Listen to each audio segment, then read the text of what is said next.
Genesis 24. Now Abraham was old, well advanced in years, and the Lord had blessed Abraham in all things. And Abraham said to his servant, the oldest of his household, who had charge of all that he had, "Put your hand under my thigh, that I may make you swear by the Lord, the God of heaven and God of the earth, that you will not take a wife for my son from the daughters of the Canaanites, among whom I dwell, but will go to my country and to my kindred, and take a wife for my son Isaac." The servant said to him, "Perhaps the woman may not be willing to follow me to this land. Must I then take your son back to the land from which you came?" Abraham said to him, "See to it that you do not take my son back there. The Lord, the God of heaven, who took me from my father's house and from the land of my kindred, and who spoke to me and swore to me, to your offspring I will give this land. He will send his angel before you, and you shall take a wife for my son from there.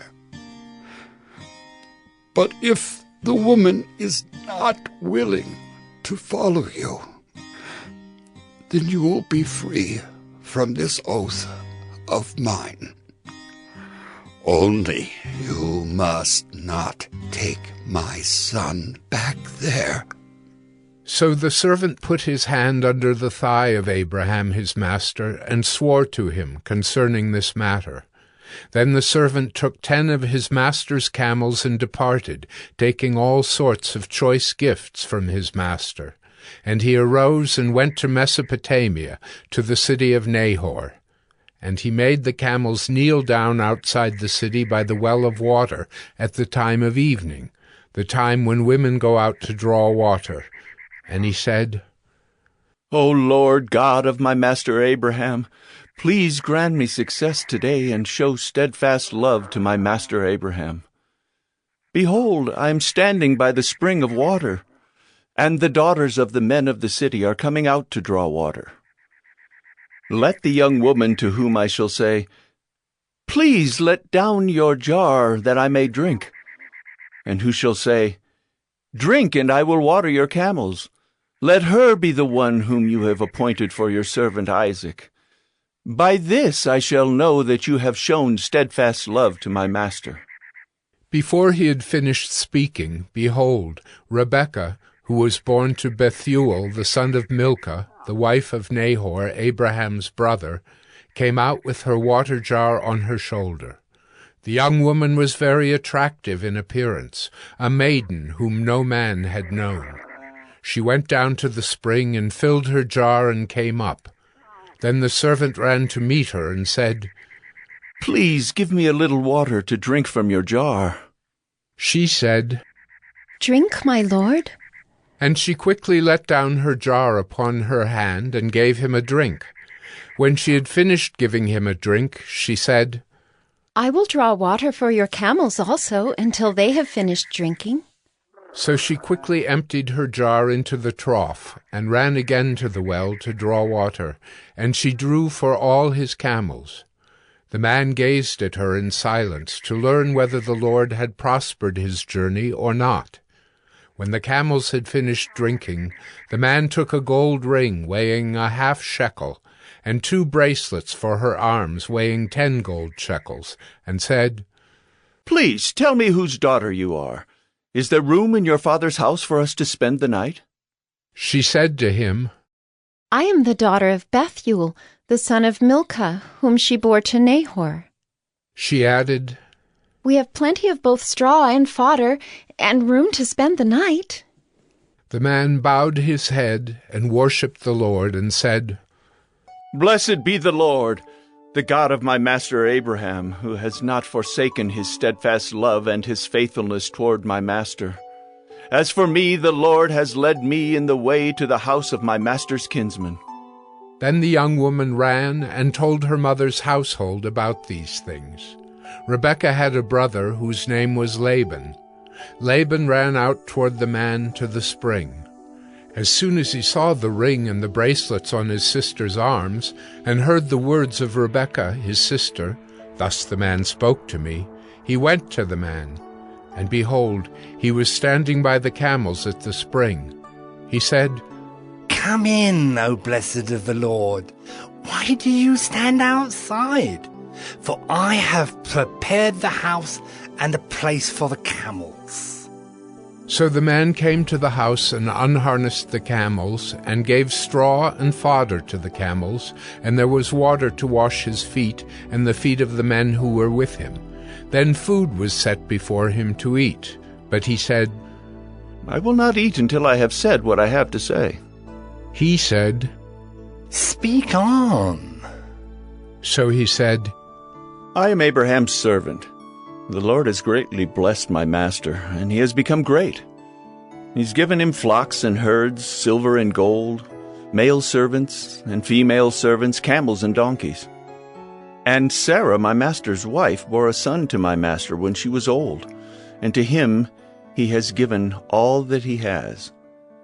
My master made me swear, saying, 'You shall not take a wife for my son from the daughters of the Canaanites in whose land I dwell, but you shall go to my father's house and to my clan and take a wife for my son.' I said to my master, 'Perhaps the woman will not follow me.' But he said to me, 'The Lord before whom I have walked will send his angel with you and prosper your way. You shall take a wife for my son from my clan and from my father's house. Then you will be free from my oath when you come to my clan. And if they will not give her to you, you will be free from my oath.'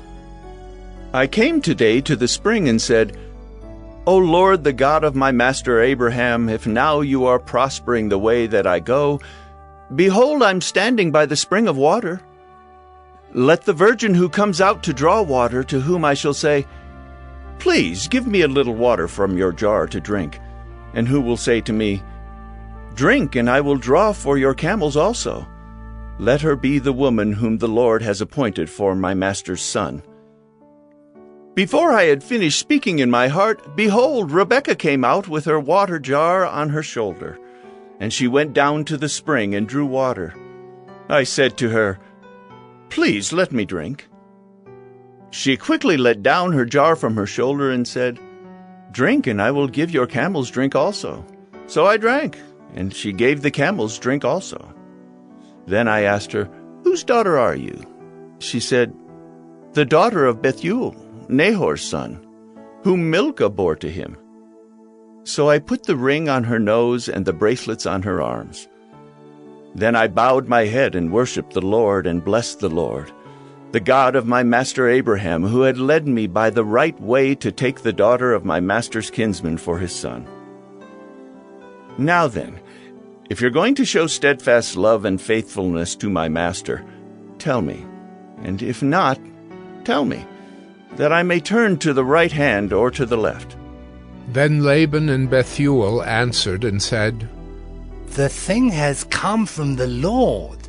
We cannot speak to you bad or good." Behold, Rebekah is before you. Take her and go, and let her be the wife of your master's son, as the Lord has spoken." When Abraham's servant heard their words, he bowed himself to the earth before the Lord.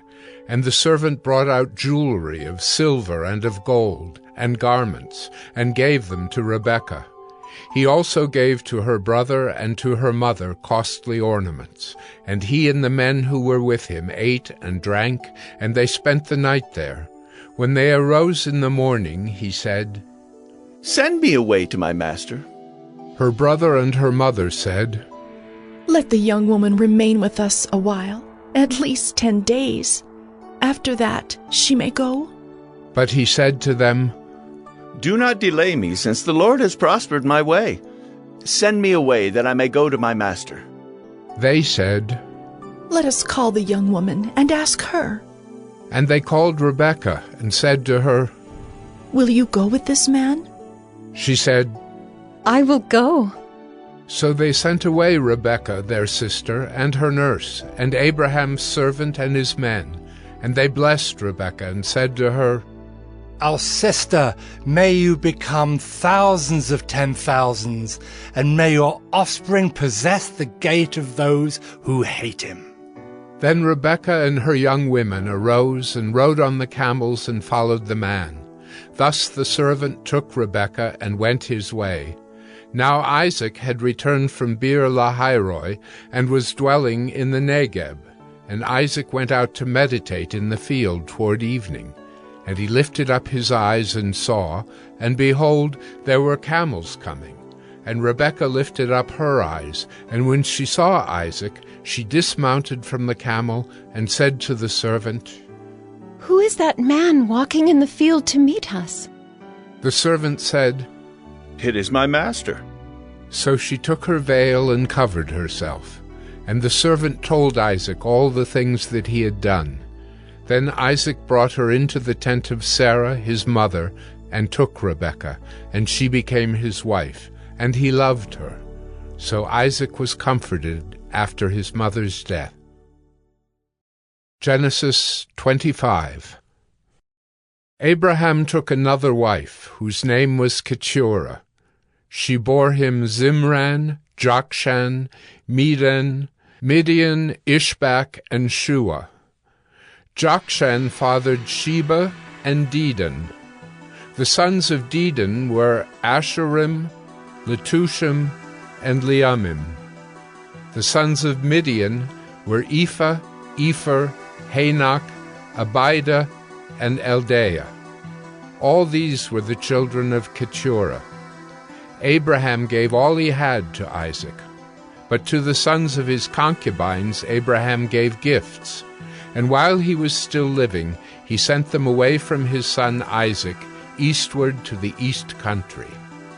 These are the days of the years of Abraham's life, 175 years. Abraham breathed his last and died in a good old age, an old man and full of years, and was gathered to his people.